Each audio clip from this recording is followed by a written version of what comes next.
Hello' guys, আজি 4 July আজি 4 July তাৰিখে এটা স্পীকিং অৰ্ডাৰ মানে প্ৰকাশ পাইছে। কি সন্দৰ্ভত প্ৰকাশ পাইছে মই কৈ আছোঁ। যিটো আমাৰ এই যে গ্ৰেজুৱেট টিচাৰ আছিল মেথামেটিক্সৰ, তাৰ ছাবজেক্ট কম্বিনেশ্যনৰ ওপৰত, ঠিক আছে।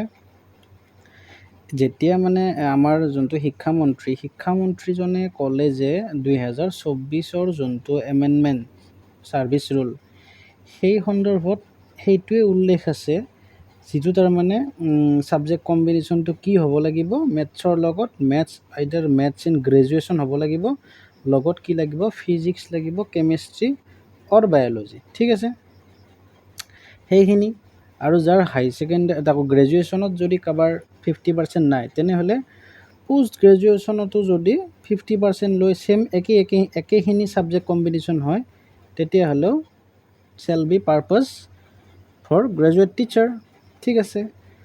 আমাৰ এই অৰ্ডাৰটো পাব্লিছ হৈছে, কিন্তু এতিয়া কথাটো হ'ল যে আমাৰ ভালেখিনি ষ্টুডেণ্টৰ ভেৰিফিকেশ্যনত কি হৈছে, ৰিজেক্ট আহিছে, যাৰ ফলত বহুতে বৰ্তমান হতাশাত ভোগা দেখা গৈছে। এতিয়া বস্তুটো হ'ল কি, বহুখিনি নিউজতো ওলাল, বহুতে কথা ক'লে যে এনেকুৱা টিচিং ছাৰ্ভিচ ৰুল মতে মেথছৰ ছাবজেক্ট কম্বিনেশ্যনটো হোৱা নাই। এতিয়া আমাৰ আকৌ শিক্ষামন্ত্ৰী মহোদয়ে ক'লে যে যিটো ছাৰ্ভিচ ৰুল এমেণ্ড কৰিছিল 2024-ত, সেইটো মতেই হ'ব, আৰু সেইটোৰ ওপৰত তেতিয়া বোলে মানে আমাৰ যিখিনি চাকৰি বিচাৰিছে, তেওঁৰ মন্তব্য মতে সেইখিনি মানুহে তেতিয়া যিহেতু কেছ কৰা নাই, এতিয়া কিহৰ প্ৰব্লেম।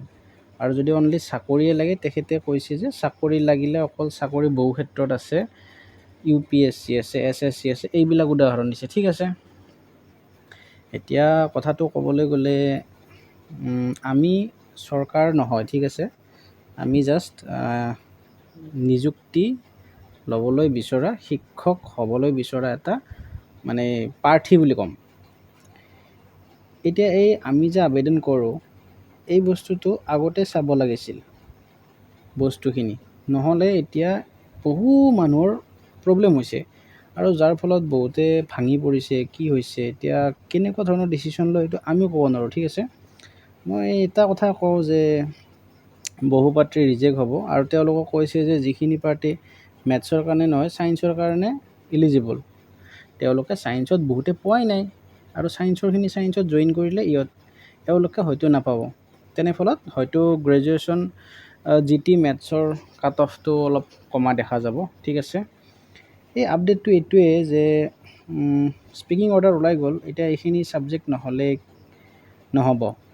যোনে যিমান এতিয়া কিবা কৰি থাকিলেও মোৰ মতে এই ফলাফলটো চাগে আৰু চেঞ্জ নহ'ব। আপোনালোকে যদি কিবা আদেশ উপদেশ বা যদি দিব পাৰে, আপোনালোকে অনাৰেবল মিনিষ্টাৰৰ লগত কনফাৰেঞ্চ কৰিব লাগিব, নহ'লে আইদাৰ এইটো নহ'ব, এইটো সকলোৱে ৰিজেক্ট হ'ব। যাৰ বেলেগ ছাবজেক্টৰ লগত কম্বিনেশ্যন আছে, সেই ভিডিঅ'টোৰ কাৰণে দিলোঁ, আপোনালোকে হতাশ নহ'ব, নিজক হেৰি কৰক।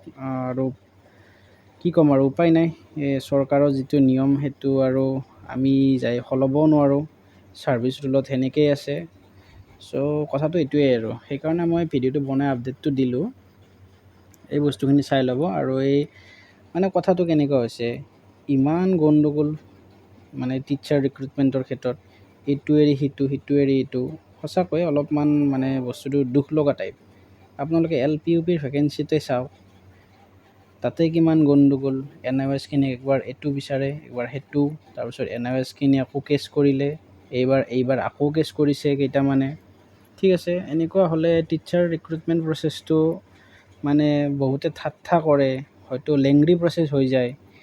কি হয় আৰু, বহুখিনি ক'ব লগা কথাই আছিল। মই সেইকাৰণে আজি স্পীকিং অৰ্ডাৰটোৰ ওপৰত ভিডিঅ'টো দিলোঁ, এইখিনি আপডেটৰ কাৰণে। আৰু ঠিক আছে, ভিডিঅ'টো ভাল লাগিলে লাইক কমেণ্ট শ্বেয়াৰখিনি কৰি থ'ব, আৰু এডুকেশ্যন ৰিলেটেড আপডেট পাই থাকিবলৈ মোৰ চেনেলটো ছাবস্ক্ৰাইব কৰিবলৈ নাপাহৰিব।